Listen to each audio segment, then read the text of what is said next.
واذكروا الله في أيام معدودات فمن تعجل في يومين فلا إثم عليه ومن تأخر فلا إثم عليه لمن اتقى واتقوا الله واعلموا أنكم إليه تحشرون ومن الناس من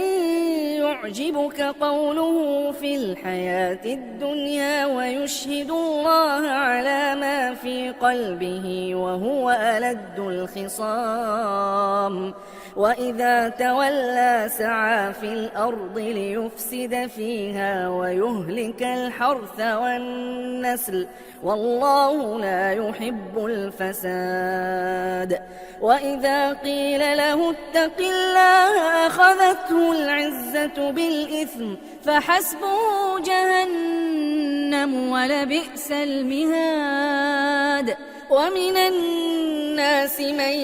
يشري نفسه ابتغاء مرضات الله والله رؤوف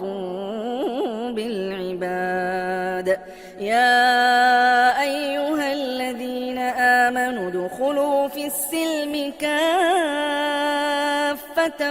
ولا تتبعوا خطوات الشيطان إنه لكم عدو مبين فإن زللتم من بعد ما جاءتكم البينات فاعلموا أن الله عزيز حكيم هل ينظرون إلا أن يأتيهم الله في ظلل من الغمام والملائكة وقضي الأمر وإلى الله ترجع الأمور